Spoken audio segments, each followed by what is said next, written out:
നമ്മളിപ്പോൾ പോകുന്നത് ഇടുക്കിയിലേക്കാണ്. ഞാൻ ഇതൊക്കെ പറയാനുള്ള കാരണം അവിടെ ഈ കുമളി കുരിശുമല പ്രദേശത്ത് നാട്ടുകാർക്ക് ഭീഷണിയാവുകയാണ് ഒരു കാട്ടുപോത്ത്. ജനവാസ മേഖലയിൽ സ്ഥിരം സാന്നിധ്യമാണ്. പകൽ സമയത്ത് പോലും വീടിന് പുറത്തിറങ്ങാൻ കഴിയാത്ത അവസ്ഥയിലാണ് ഇവിടുത്തെ പ്രദേശവാസികൾ. ആൽവിൻ നമുക്കൊപ്പം ഇടുക്കിയിൽ നിന്നും ചേർന്നുണ്ട്. ആൽവിൻ, കഷ്ടമാണ് ഈ മനുഷ്യരുടെ കാര്യം എന്ന് പറയുന്നത്. കാരണം അവർക്ക് ഈ രാവിലെ പോലും സ്വന്തം വീടിൻ്റെ പുറത്ത് ഇറങ്ങാൻ പറ്റാത്തൊരവസ്ഥ. ഇതുപോലൊരു ഗതികേട് വേറെ ഉണ്ടാകില്ല. വനം വകുപ്പ് ഇക്കാര്യങ്ങളൊക്കെ അറിഞ്ഞിട്ടുണ്ടോ? ഈ പോത്തിനെ തുരത്താൻ എന്തെങ്കിലും നടപടികൾ സ്വീകരിക്കുന്നുണ്ടോ? എന്താണ് നിലവിലെ സാഹചര്യം അവിടെ? Alvin, good morning. നിരവധി കുടുംബങ്ങൾ തിങ്ങിപ്പാർക്കുന്ന ഒരു പ്രദേശമാണ് ഈ കൊല്ലം പട്ടട കുരിശുമല എന്ന പ്രദേശം. ഇവിടെ സ്ഥിരമായി ഈ കാട്ടു സാന്നിധ്യമുണ്ട് എന്നുള്ളതാണ് അവിടെ നിന്നുള്ള പ്രദേശവാസികൾ പറയുന്നത്.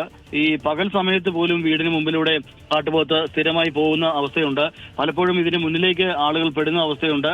ഏതെങ്കിലും തരത്തിൽ ഇത് ആക്രമണ സ്വഭാവം കാണിച്ചാൽ വലിയ അപകടങ്ങൾ വിളിച്ചു വരുത്തുന്ന ഒരു സ്ഥിതിയാണ് ഉള്ളത് എന്നുള്ളതാണ് നമുക്ക് ഈ മേഖലയിൽ നിന്ന് മനസ്സിലാക്കാൻ കഴിയുന്നത്. ഇന്ന് രാവിലെയും ഈ ജനവാസ മേഖലയിൽ സ്ഥിരമായി എത്തുന്ന ഈ കാട്ടുപോത്ത് എത്തിയിരുന്നു. അതിന്റെ ദൃശ്യങ്ങളാണ് നമ്മളിപ്പോൾ കാണുന്നത്.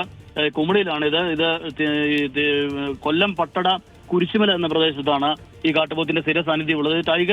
പെരിയാർ ടൈഗർ റിസർവിൽ നിന്നാണ് ഈ കാട്ടുപോത്ത് ജനവാസ മേഖലയിലേക്ക് വരുന്നത് എന്നുള്ളതാണ് നാട്ടുകാർ പറയുന്നത്. ഇതിന് സ്ഥിരമായി ഇങ്ങനെ വരുന്നത് കൊണ്ട് തന്നെ ഇതിനെ തടയുന്നതിന് വേണ്ട ഒരു അടിയന്തര നടപടി വനംവകുപ്പിന്റെ ഭാഗത്തു നിന്ന് ഉണ്ടാകണം എന്ന് പറയുന്നുണ്ട്. വനംവകുപ്പിന്റെ RRT സംഘമൊക്കെ ഇത് നിരീക്ഷിക്കുന്നുണ്ട് ഈ കാട്ടുപോത്തിനെ. പക്ഷേ ഏതെങ്കിലും തരത്തിൽ അക്രമ സ്വഭാവം കാണിക്കുകയാണെങ്കിൽ അത് വലിയ അപകടത്തിലേക്ക് നീങ്ങും എന്നുള്ളത് നമുക്കറിയാം. ഏതായാലും ഇതിൽ അടിയന്തര നടപടി ഈ വനംവകുപ്പ്